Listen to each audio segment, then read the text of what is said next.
सुप्रभात विद्यार्थियों।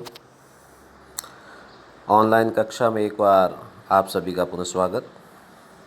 मैं डॉक्टर नवल किशोर, सहायक आचार्य हिंदी, आज आपके समक्ष बीए अंतिम वर्ष के प्रथम प्रश्न पत्र की जो द्वितीय इकाई है उसके कवि सूर्यकांत त्रिपाठी निराला, जिनकी कुछ रचनाएं हम पहले भी पढ़ चुके हैं, जिसमें जूही की कली, संध्या सुंदरी और भिक्षुक प्रमुख हैं।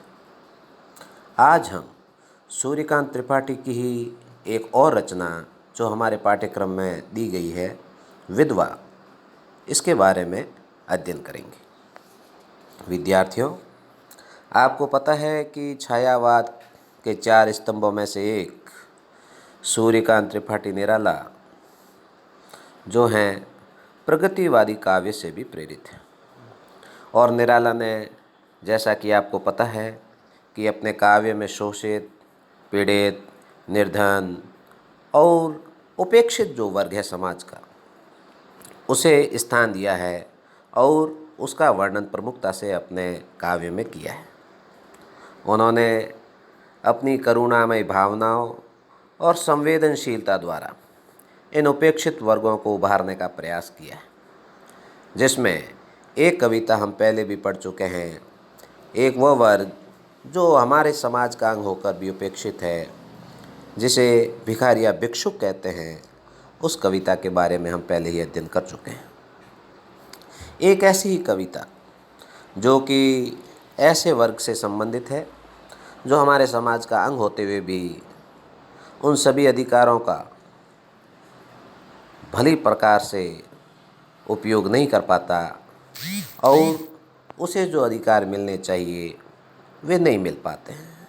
वह भी एक उपेक्षित वर्ग ही माना जाए, जिसे विधवा कहते हैं, जिसका जीवन पति के स्वर्गवास के बाद नरक के समान हो जाता है। तो आज हम उनकी कविता विधवा के बारे में अध्ययन करेंगे। और प्रस्तुत कविता में कवि निराला ने विधवा जीवन या भारतीय जो नारी है उसके विधवा जीवन का उल्लेख किया है और बताया है कि भारतीय समाज में वैधव्य जीवन एक कलंक के समान है और उस विधवा को जीवन का सुख भोगने का कोई अधिकार नहीं है। साथ ही कवि ने हमारे समाज में फैली हुई कुरीतियों का अत्यंत ही मर्मस्पर्शी चित्रण किया है। देखो, विधवा कविता में कवि क्या वर्णन करते हैं, देखिए। वह इष्ट देव के मंदिर की पूजा सी, वह दीप शिखा सी शांत, भाव में लीन, वह क्रूर काल तांडव की स्मृति रेखा सी। कवि कहता है कि विधवा स्त्री किसी भी मंदिर की पूजा के समान है, अर्थात देवता के मंदिर की पूजा के समान पवित्र है। उसका जीवन जो है वह दीपक की लौ की भांति शांत रूप से सुलगता रहता है। कहने का तात्पर्य है कि पति के दिवंगत हो जाने के कारण उसका जो जीवन है दीप शिखा की भांति दुखों से सदैव जलता रहता है। साथ ही वह कहते हैं, वह क्रूर काल की शिकार है और अतीत की यादों में डूबी हुई स्मृति की रेखा के समान है। इसीलिए वो कहते हैं कि वह क्रूर काल तांडव की स्मृति रेखा से, काल ने जो क्रूरतापूर्वक तांडव उसके जीवन में किया है वह उससे पीड़ित होकर सदैव स्मृति की रेखा के समान, अर्थात अतीत की यादों में डूबी हुई रहती है। इस प्रकार से कवि ने उस विधवा को किसी देव मंदिर की पूजा के समान पवित्र बताया है और दीप शिखा के समान शांत और अपनी पुरानी यादों में, भावों में लीन बताया। आगे क्या कहते हैं, देखिए। वह टूटे तरु की छोटी लता सी दीन, दलित भारत की ही विधवा है। कवि आगे वर्णन करते हुए कहते हैं कि जो विधवा है उसका जीवन वृक्ष के आश्रय से छूटी हुई एक लता के समान दीनहीन है। आश्चर्य यह है कि पति का सहारा छिन जाने के पश्चात वह मुरझाई हुई लता की भांति हो जाती है। और कवि वर्णन करते हुए कहते हैं कि वह भारत की ही दलित विधवा नारी है। और इस प्रकार से वे भारत की जो विधवा है उसका वर्णन कर रहे हैं। उसे देव इष्ट देव के मंदिर की पूजा के समान पवित्र बताते हैं। दीप शिखा के समान शांत भावों में खोई हुई और काल के क्रूर तांडव के कारण इस प्रकार के जीवन को जीती हुई अपनी पुरानी यादों में खोई हुई स्मृति की रेखा के समान उसे बताया गया है।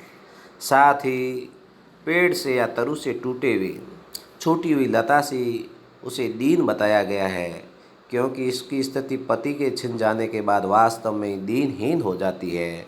और कवि कहता है कि वह और कोई नहीं, इस दलित भारत की ही विधवा नारी है।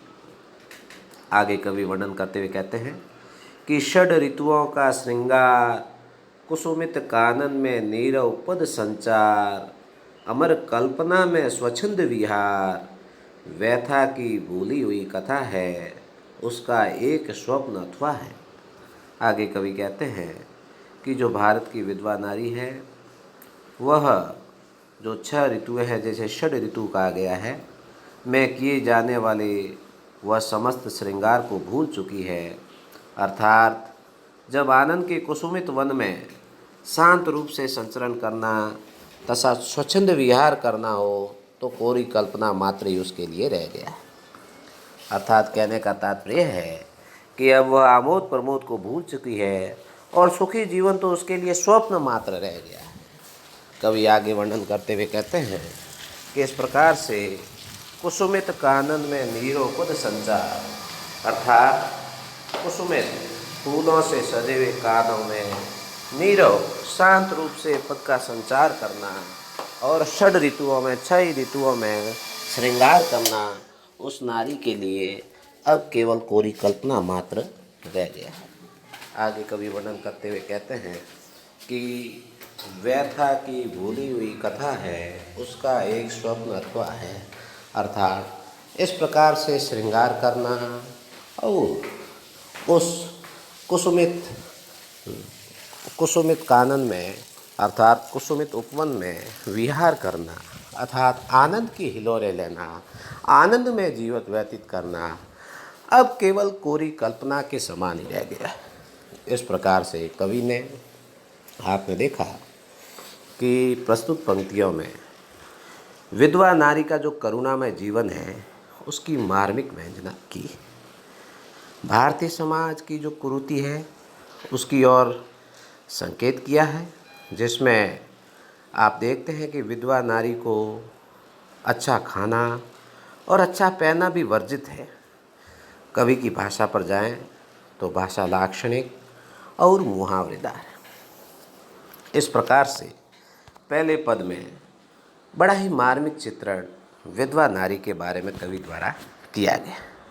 आगे देखते हैं अगले पद में कवि क्या वर्णन कर रहे हैं। उसके मधु सुहाग का दर्पण, जिसमें देखा था उसने बस एक बार बिंबित अपना जीवन धन, अबल हाथों का एक सहारा। आगे कवि कहते हैं कि कवि विधवा की कारुणिक दशा का जीवन चित्रण करते हैं और कहते हैं कि विधवा स्त्री के लिए सभी भाव तो दर्पण के प्रतिबिंब के समान है, जिसमें उसने विवाह के समय अर्थात विवाह के उपरांत सुसज्जित होकर स्वयं को निहारा था और पति के आलिंगनबद्ध होकर स्वयं के जीवन को उन्होंने धन्य माना था। उसके मधुर सुहाग का दर्पण, मधुर सुहाग का दर्पण कहा गया है, जिसमें देखा था उसने जो जीवन का, उस दर्पण में उसने अपने जीवन का जो एक धन्य जीवन देखा था। एक बार बिंबित अपना जीवन धन्य, एक बार ही उसने अपना धन्य जीवन निहारा था और उसके जो अबल हाथ है वह प्रिय उसका एक सहारा मात्र था, वह भी उससे छिन गया। तो इस प्रकार से विधवा की व्यथा और जो मनोस्थिति है उसका मार्मिक चित्रण कवि कर रहे हैं। और साथ ही संस्कृत में शब्दावली है, मुक्त छंद है, और यदि हम देखें तो करुण रस का संचार है कवि पूरे पद में करते दिखाई देते हैं। आगे क्या कहते हैं कि लक्ष्य जीवन का प्यारा वह ध्रुव तारा, दूर हुआ वह बहा रहा है उस अनंत पथ से करुणा की धारा। कवि कहते हैं कि नारी की जो विधवा नारी की जो दयनीय दशा है उसका बोध कराते हुए कहते हैं कि उसके जीवन का जो प्यारा, उसका जो प्रिय था पति, वह ध्रुव तारे के समान कहीं दूर आकाश में अबिंबित हो रहा है और उसी से अनंत पथ से करुणा की जो धारा है बह रही है। इसीलिए कवि कह रहा है कि लक्ष्य जीवन का प्यारा, यानी उसके जीवन का जो प्रिय लक्ष्य था उसका स्वामी ध्रुव तारा अब ध्रुव तारे के समान दूर हुआ, वह दूर से दिखाई दे रहा है और ऐसा लगता है कि बहा रहा है उस अनंत पथ से। जहाँ पर वह है उस अनंत पथ से वह केवल करुणा की धारा बहाता दिखाई दे रहा है। अर्थात उस विधवा के जीवन में केवल करुणा ही बाकी रह जाती है। आशय यह है कि इसके उस शुष्क जीवन में सिवाय दुख और दैन्य के कुछ भी शेष नहीं है और उसकी जो आंखें हैं सदैव करुण रस में डूबी रहती है, अर्थात उससे सदैव आंसू ही बहते रहते हैं। इसीलिए कवि कहता है, हे करुणा रस से पुलकित इसकी आंखें, जो उस नारी विधवा नारी है उसकी आंखें सदैव करुण रस से पुलकित है, अर्थात उससे सदैव आंसुओं की धारा बहती रहती है। और आगे क्या कह रहे हैं कि है करुणा रस से पुलकित इसकी आंखें, देखा तो भीगी मन मधुकर की पाखें, मृदु रसावेश में निकला जो गुंजार, वह और न था कुछ था बस हाहाकार।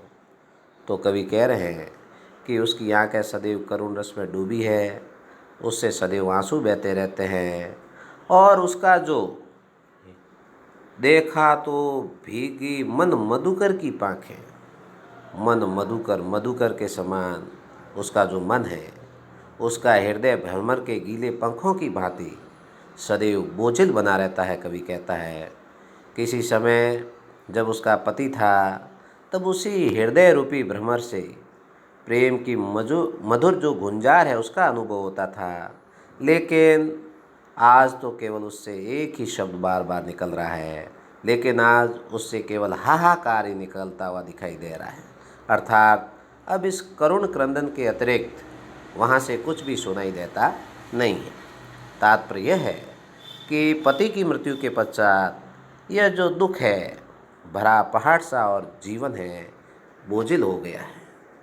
इसीलिए कवि कहता है कि शायद अब हाहाकार करते ही इस विधवा का जीवन व्यतीत होगा। इस प्रकार से विद्यार्थियों, आपने देखा कि प्रस्तुत पंक्तियों में करुण रस की अत्यंत गहन अनुभूति है कवि ने करवा दी है और भारतीय विधवा नारी की तीव्र वेदना और उत्पीड़ा की मार्मिक अभिव्यंजना भी उन्होंने की है। भाषा की बात करें तो लाक्षणिक और मुहावरेदार है। आगे देखिए कवि क्या कह रहे हैं, उस करुणा की सरिता के मलिन पुलिन पर लघु टूटी हुई कुटी का मौन बढ़ाकर, अति छिन्न हुए भीगे अंचल में मन को, दुख रूखे सूखे अदर त्रस्त चितवन को। तो आपने देखा कि कवि ने विधवा की मार्मिक स्थिति का वर्णन करते हुए बताया है कि विधवा की जो आंखें हैं वो करुणा से आप्लावित है, अर्थात नेत्रों से हमेशा करुणा और दीनता टपकती है। उसकी जो कारुणिक अवस्था है देखकर मन रूपी जो भ्रमर की पाखें हैं वे भी भीग उठी हैं और उसके मृदु स्वर में जो गुंजार गुंजरित हो रहा था वह नहीं है, उसके स्थान पर अब केवल हाहाकार की प्रतिध्वनि ही सुनाई देती है।